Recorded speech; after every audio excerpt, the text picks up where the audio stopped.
Assalamualaikum warahmatullahi wabarakatuh. Di sini saya akan melanjutkan penjelasan dari bab 3 buku Pengantar Studi Islam. Pertumbuhan studi Islam di dunia.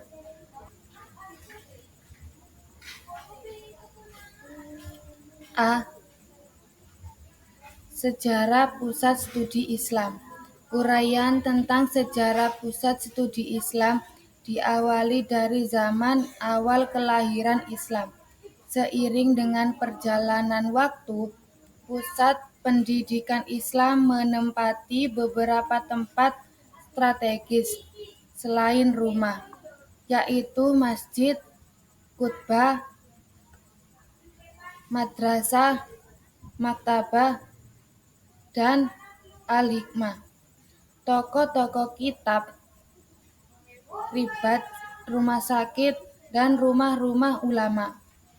Pada masa dinasti Umayyah, masjid sebagai lembaga pendidikan tidak hanya digunakan sebagai tempat pendidikan orang dewasa, laki-laki, tetapi juga digunakan sebagai tempat belajar bagi kaum wanita dan anak-anak.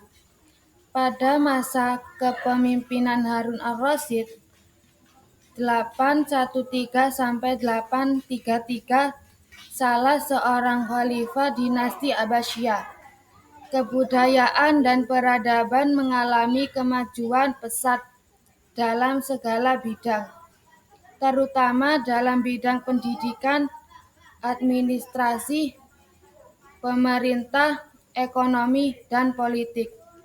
Setelah dunia Islam mengalami masa keemasan dan kemajuan dalam bidang pendidikan dan kebudayaan, pada periode selanjutnya, dunia Islam mengalami penurunan setelah mengalami kemunduran. Umat Islam mengalami masa kehancuran. Pada permulaan abad ke-19, umat Islam mulai menyadari kelemahan dan kemunduran kebudayaan dan peradabannya jika dibandingkan dengan dunia barat yang sudah maju. Oleh sebab itu, pada masa ini bidang pendidikan mulai dibangun kembali oleh umat Islam dengan adanya reformasi yang dicanangkan oleh Muhammad Ibnu Abdul Wahab, antara lain menganjurkan kembali pada Al-Quran hadis, masa hidup Rasulullah SAW, dan masa Khalifah Ar-Rasyidin. Lanjut yang B. Studi Islam di negara Muslim.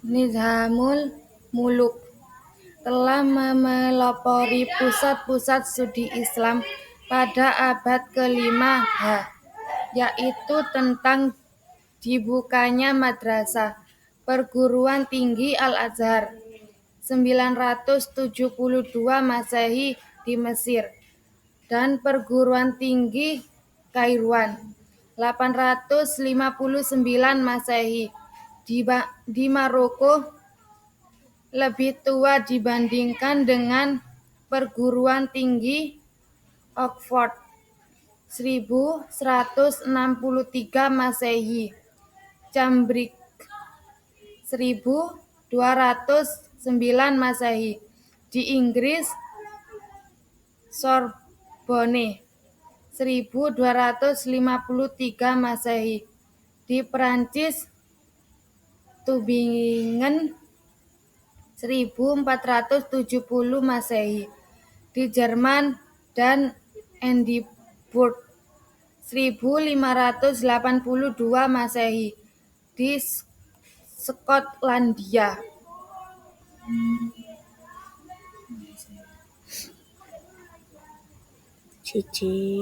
Lanjut yang C.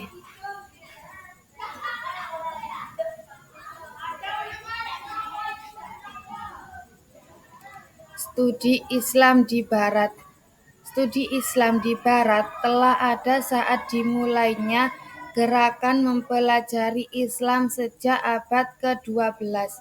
Studi keislaman yang dikaji oleh para orientalis di dunia Barat bertolak dari paradigma berpikir bahwa Islam adalah agama yang dapat diteliti dari sudut mana aja dan dengan kebebasan sedemikian rupa.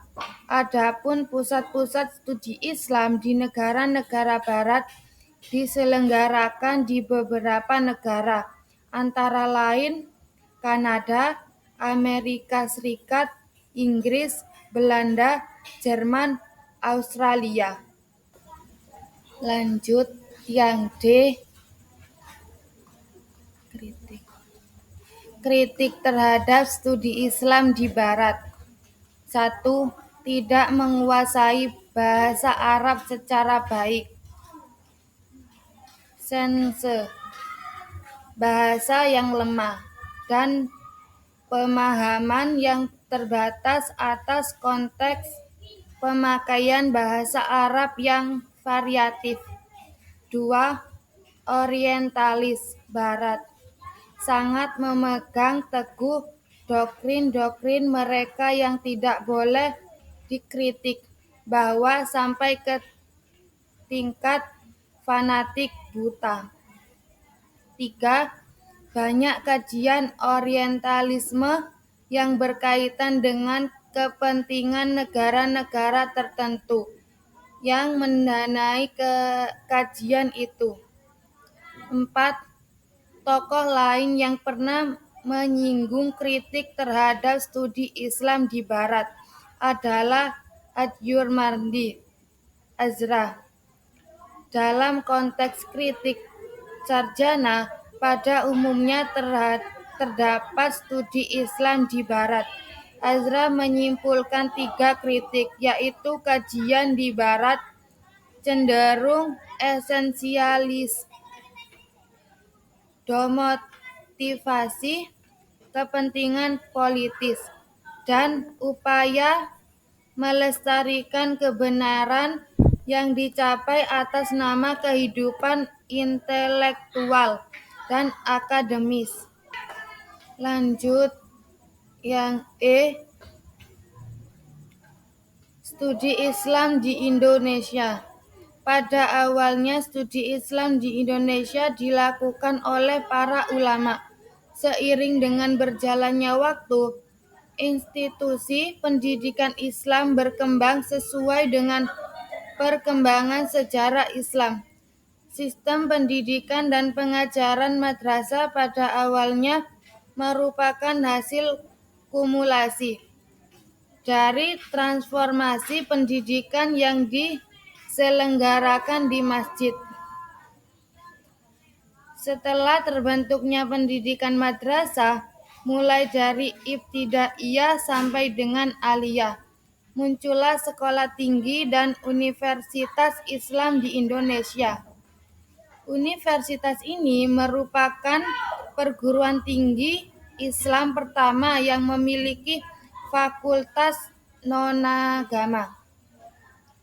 Studi di lembaga ini pada awalnya berlangsung selama 2 tahun sampai mencapai gelar sarjana muda. Ditambah 2 tahun lagi untuk memperoleh gelar sarjana.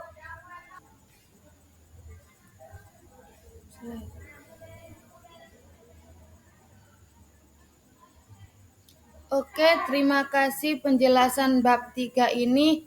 Saya akhiri. Wassalamualaikum warahmatullahi wabarakatuh.